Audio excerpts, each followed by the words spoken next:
ഇനി ഒരിടം കൂടിയേ ബാക്കിയുള്ളൂ. ആ കൊലയാളി വാവലുകൾ പാറിപ്പറക്കുന്ന ആ മുറി. ആ ക്ഷേത്രത്തിൽ ഭുവനേശ്വരിക്ക് മാത്രമല്ല പ്രതിഷ്ഠ, പാലച്ചൂട്ടിൽ താത്രിക്കുമുണ്ട്. അവിടെ വിളക്ക് വെച്ച് തൊഴുതു നിൽക്കുന്നു മറ്റൊരു യക്ഷി. ആരാ? നിന്റെ അടുത്തി തുളസിയുടെ അകത്തുണ്ട്. അവള് മച്ചില് വിളക്ക് വെക്കാൻ ഒരുങ്ങ. എന്ത് വിട്ടിത്താ നീ കാണിച്ചത്? അവളെ ഒറ്റയ്ക്ക് മച്ചിലേക്ക് അയച്ചിട്ട് നീ ഇവിടെ വന്ന് നിൽക്ക.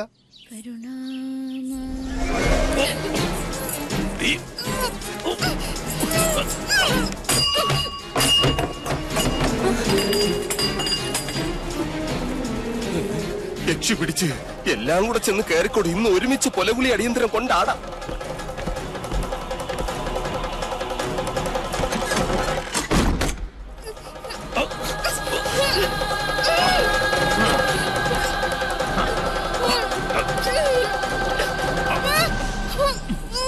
ഇത് ഞാൻ തന്നെ അളിയാ, മണിയങ്കോട്ട് ജയൻ. എന്നെയാണ് നിനക്ക് വേണ്ടതെങ്കിൽ ആ സാധുവിനെ വെറുതെ വിട്. മണിയങ്കോട്ട് ജയ. അതെടാ, ആദ്യ ഉഗ്രമൂർത്തിയായ നിന്നെ എനിക്ക് വേണ്ടത്. അത് കഴിഞ്ഞു മതി ഈ പുതിയ നെല്ലൂരമ്മ.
ചാകുന്നതുവരെ നിന്നെ ഞാൻ കൊല്ലും. ഞാനൊന്ന് പറയട്ടെ. ആണായിട്ട് പറയടാ. എന്റെ കുഞ്ഞുണ്ണിയെ ഈ നീർക്കുഴിയിലിട്ട് കൊന്നത് നീയല്ലേ? ജന്മം പിഴച്ച ദുഷ്ടനും മന്ത്രമില്ലാത്ത ദുർദേവതയും നശിക്കും. ഭൂമിയിൽ നശിക്കണം.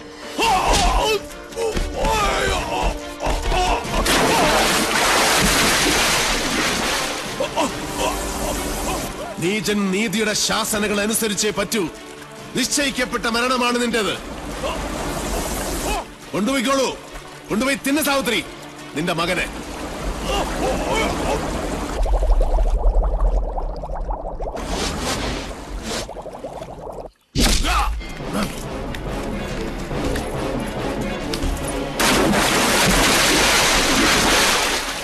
നീ പോ മാധവ.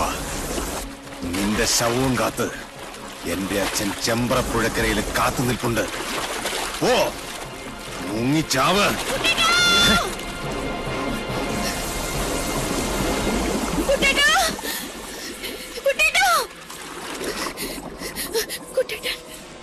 കുട്ടേട്ടനോ?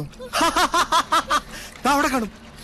അല്ലല്ല, അവിടെ അവിടെ അവിടെ അവിടെ. ഹേയ്, വടക്കിനി കാണും. വടക്കിനി അല്ല, തെക്കിനി തെക്കിനി തെക്കിനി. ഈ ഭൂഗോളം മുഴുവൻ പോയി തരേ. നെല്ലൂർ മനക്കലെ ഇല്ലത്തമ്മേ, തൃശൂലമേന്തിയ നിന്റെ കുട്ടേട്ടൻ മരിക്കാതിരിക്കണമായിരുന്നെങ്കിൽ അവൻ എന്റെ മുന്നിൽ വരാതിരിക്കണമായിരുന്നു. നാളെ രാവിലെ പുഴയിലിറങ്ങി തപ്പിയാ മതി. അപ്പോഴേ പൊങ്ങൂ ചത്ത ചണ്ടികൾ.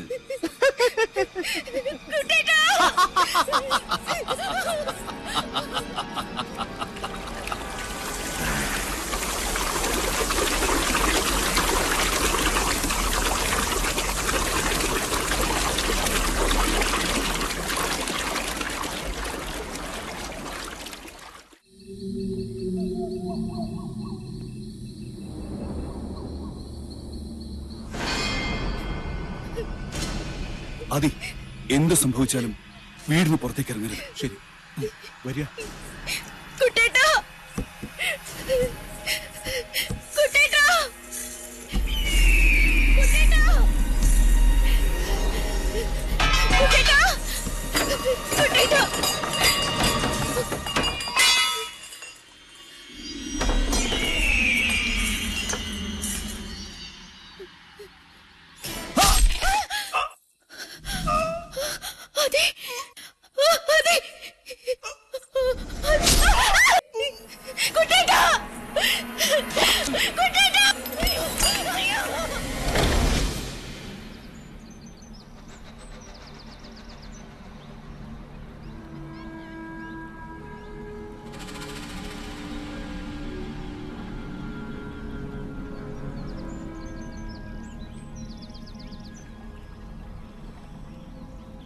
കൊച്ചമ്പ്രാൻ അംഗം ജയിച്ച് ഇപ്പം എത്തും തിരുമേനി. എന്നിട്ട് എവിടെയോ വിജയജ്യോതി? കൈപിഴയ്ക്കാതെ കാര്യം നടന്നാ അച്ഛനെ അറിയിക്കാൻ അക്കരെ നിന്ന് ടോർച്ച് തെളിയിക്കാന്ന് പറഞ്ഞാണല്ലോ ഗിരീശൻ. ഇക്കണ്ട നേരമായിട്ട് തെളിഞ്ഞില്ലേ ആ ജ്യോതി? അത് ഇപ്പൊ തെളി കണ്ടോളൂ.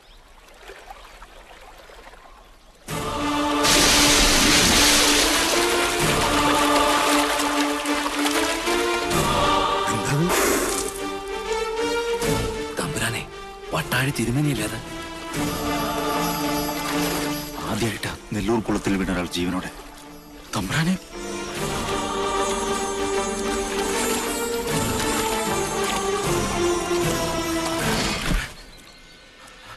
അയ്യോ കൊച്ചമ്പ്രാൻ, തമ്പ്രാനെ എടുത്തോ. മോനെ ജയ, ജയ, ജയ. വിളിക്കണ്ട, വിളി കേൾക്കില്ല.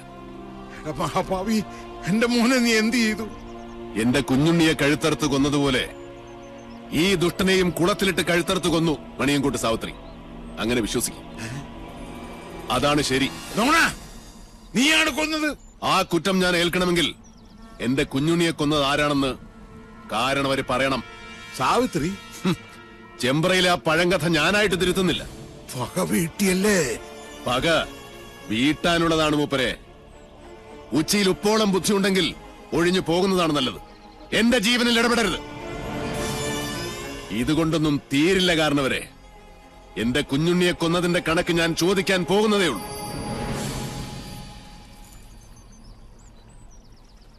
ഒളിയുദ്ധത്തിന് വന്നവരിൽ ഒരാൾ കൂടെ നാളെ പൊങ്ങും. ചൂണ്ടക്കാരൻ വാസു. അപ്പൊ വിഷാരിയോ?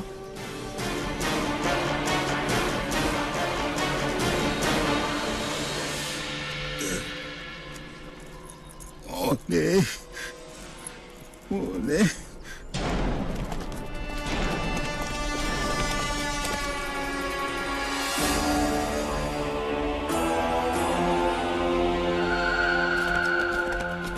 ഇന്നലെ രാത്രി താനോടുണ്ടായിരുന്നു. സർ, എന്തൊക്കെയാടോ തന്റെ ലിമിറ്റിൽ നടക്കുന്നത്? സർ, മണിയൻകൂട്ടുകാർ പറയും പോലെ ഇത് പണ്ടേ അടിച്ച് നാമാവശേഷം കണ്ട കാലം കഴിഞ്ഞു. പക്ഷെ സമ്മതിക്കത്തില്ല. എവിടോ തന്റെ വാസ്തുശില്പി?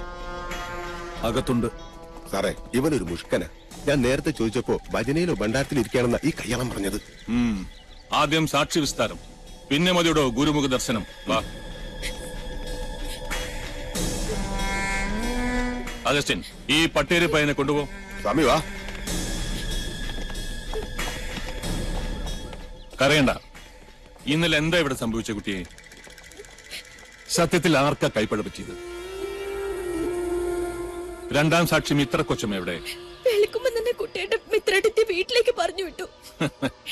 അനിയന്റെ കണ്ണിലുണ്ണിയെ ഞങ്ങൾക്ക് വിട്ടുതന്ന് വീട്ടുകാരിയെ സേഫാക്കി വിട്ടുവെന്ന് നാട്ടുകാരിനി പറയും. അരുതാത്തൊന്നും പറയരുതേ. ഏട്ടത്തിക്ക് വിഷമം കൂടിയിട്ടാ പോയത്. മുതുകിൽ മാത്രമല്ല, തലയ്ക്കും കുത്തിയിട്ടിട്ടുണ്ട്, വലതു ചെവിയുടെ ഭാഗത്ത്. പിന്നിന്ന് മാത്രമല്ല കുത്തി വീഴ്ത്തിയത് അല്ലേ?